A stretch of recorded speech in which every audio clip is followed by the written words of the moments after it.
Hola, soy Ignacio Torralba, el Tiet, y esto es Entender de Vinos. Cuando nacemos, venimos dotados de serie con un sofisticado instrumental infinitamente superior al de estos aviones supermodernos como el F-18 y otros por el estilo. Pero esta dotación sensorial que traemos tiene un gran inconveniente. Y es que no trae manual de instrucciones de manejo. Es como si nos entregaran uno de estos aviones, nos diesen las llaves, suponiendo que las tenga, y nada más. Sería un éxito si consiguiésemos hacerlo rodar por la pista. De volar ni hablamos. Y en realidad está hecho para hacer acrobacias aéreas, entre otras cosas. Con nuestros sentidos pasa algo similar. Tardamos aproximadamente de 5 a 6 años, lo que dura una carrera universitaria, en controlarlos a nivel básico, no caernos, entender lo que nos dicen, expresar lo que sentimos, disfrutar de una melodía, etc. El sentido del gusto no es ni mucho menos el más sofisticado. Tiene además una pega, que no es independiente ni autónomo. Para funcionar correctamente necesita ir de la mano de su hermano mayor, el olfato. Pero un entrenamiento adecuado puede dar unos resultados sorprendentes y sumamente placenteros e incluso prácticos, porque cuando degustamos un manjar o una bebida somos capaces de apreciarlos y saber si nos gusta o no. La naturaleza nos echa un cable para que en menor medida que los animales seamos capaces de distinguir lo que nos conviene y lo que nos perjudica. Por ejemplo, ha dotado de sabor dulce lo que nos proporciona energía, salado y ácido lo que nos suministra sales y minerales que necesitamos, y amargo para lo que suele ser perjudicial o venenoso. Eso en términos generales. Luego cada cual va afinando la finura de sus percepciones para poder sacar a nuestros sentidos el mejor partido, pero raramente haremos que el avión despegue. El mundo de los sabores y del vino es apasionante. Al beber un trago de vino podemos descubrir un sinfín de sensaciones a través de nuestro paladar.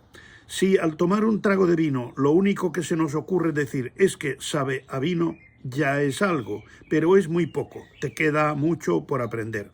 En este vídeo os voy a proponer una serie de ejercicios para entrenar el sentido del gusto, para poder empezar a disfrutar plenamente de este sentido que, a pesar de ser el más rudimentario, es uno de los más placenteros. El primer paso es asumir que es un sentido incompleto, para cuyo funcionamiento hay que usarlo conjuntamente con otro sentido de gran finura, el olfato. Al igual que el sentido del olfato, debemos abrir una carpeta en el cerebro e ir llenándola de experiencias que iremos practicando a lo largo del día, como el que hace gimnasia para desarrollar la musculatura. Hay que distinguir los sabores básicos, dulce, salado, ácido y amargo, y las combinaciones de ambos, y empezar a familiarizarnos con los sabores nuevos, que hace años que ya se han identificado, el umami y el kimchi. Nuestra anatomía está diseñada para que podamos oler primero y gustar después. En general, el olfato nos orienta y nos da pistas valiosas, pero en otras ocasiones el gusto debe dar el visto bueno al final. Hay aromas que asociamos con el olor dulce, como el olor de algunas especias o el de la uva moscatel, cuyo vino no siempre es dulce. Otro consejo muy importante es beber despacio. La prisa no es buena para casi nada. Para disfrutar de un buen vino hacen falta varias cosas. Lo primero, el vino.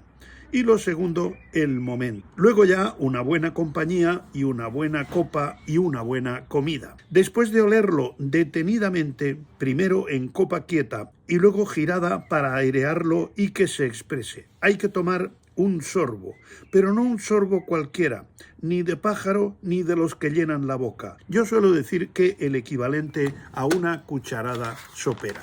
Hay que mantener el vino en la boca 5 o 10 segundos y sobre todo practiquemos lo que llamamos el barboteo y la vía retronasal. En mis vídeos está descrito con detalle cómo se hace. Si bien el primer sorbo nos suele dejar una impresión más marcada y más fiable porque el paladar también se satura.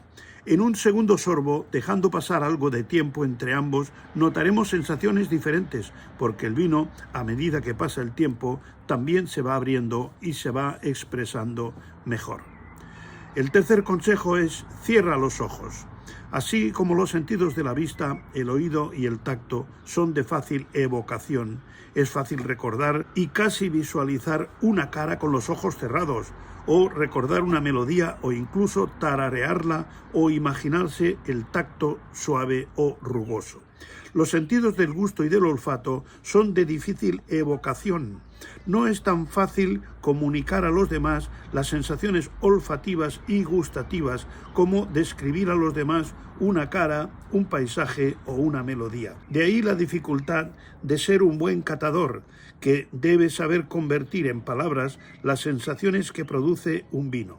Al principio es conveniente practicar intentando identificar dos vinos que sean muy diferentes, por supuesto en copas iguales, porque un mismo vino en copas diferentes pueden parecer dos vinos. Después intentemos diferenciar dos vinos de variedades de uva diferentes. Os aseguro que sin la ayuda de la vista no es tan fácil distinguir un blanco de un rosado o de un tinto. Haced la prueba. Para distinguir las diferentes variedades de uva, también es sumamente útil conocer los aromas diferenciales de cada varietal. Eso hay que estudiarlo un poquito. No es lo mismo si notamos el olor de pimiento que si notamos olor de violetas. Para eso hay que saber cómo huele el pimiento y cómo huelen las violetas. Y recurrir a la carpeta cerebral de aromas y de gustos. En la primera impresión de boca tendremos un sabor dominante. Se activan los receptores de los sabores primarios. Es cuando debemos identificar la cantidad y calidad del gusto, si es potente, medio o suave, o si es ordinario o de calidad. Entonces debes hacerte una serie de preguntas. ¿Huele a flores? ¿A qué flores? ¿Huele a frutas? ¿A qué frutas? ¿Esa fruta es fresca? ¿Es madura? ¿O es acompotada o pacificada?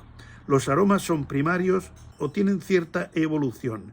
Eso nos dará una pista de la edad y del estado de evolución del vino. Tras la pandemia del COVID-19, en el que gran cantidad de personas perdieron gran parte de los sentidos del gusto y del olfato, en algunos hospitales han contratado a sommeliers para que hagan a los pacientes prácticas de entrenamiento de las sensaciones olfativas y gustativas.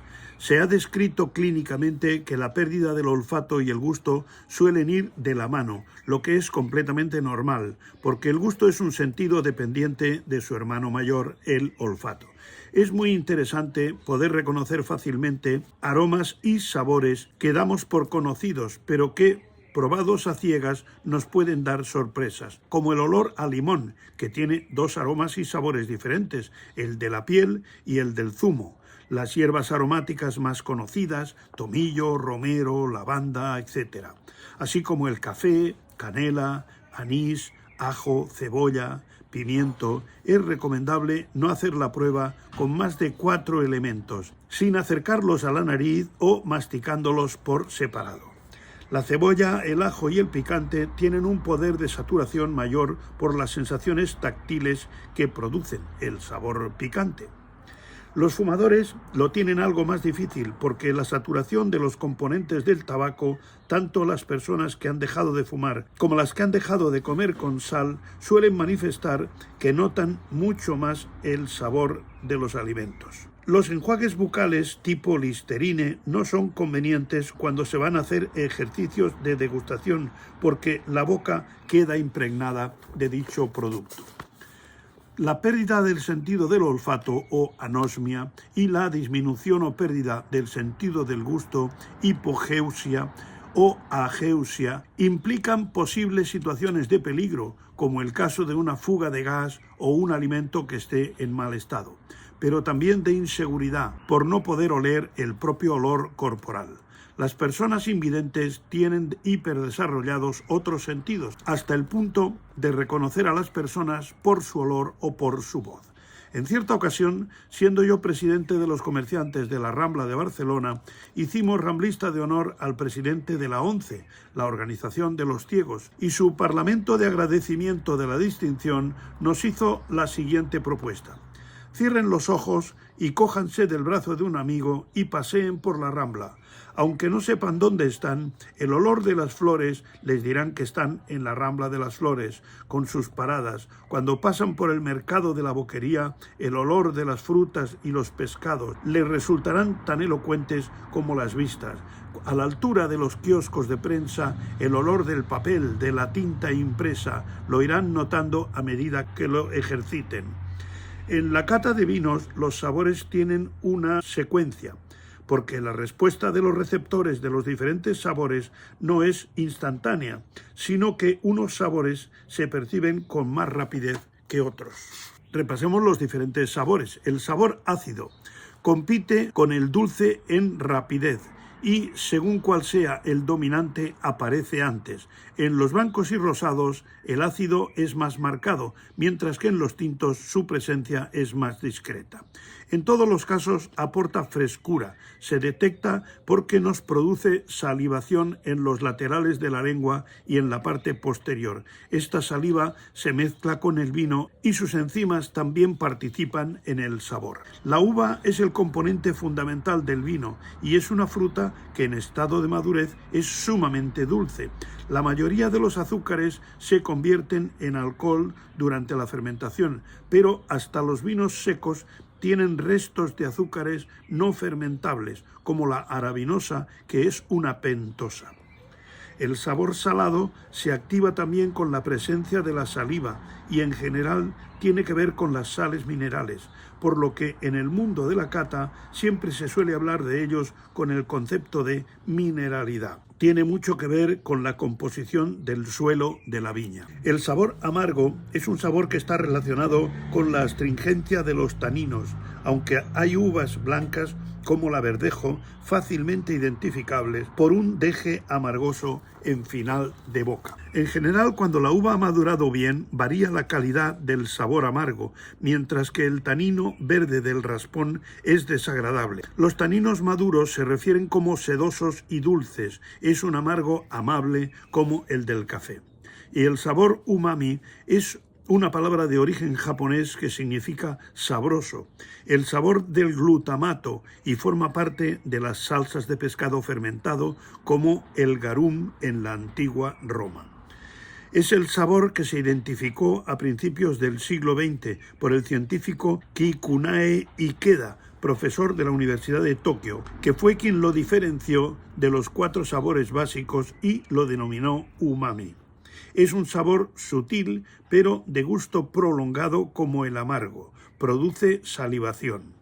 El sabor umami tiene un comportamiento raro porque solo es agradable dentro de un margen relativamente estrecho de concentración y depende también de la concentración de sal, por lo que los platos cocinados con presencia de sabor umami pueden ser sabrosos incluso con menos concentración de sal, porque también realza el sabor de los alimentos. El sabor umami se encuentra en carnes y verduras, setas, tomates, té verde, quesos y salsa de soja.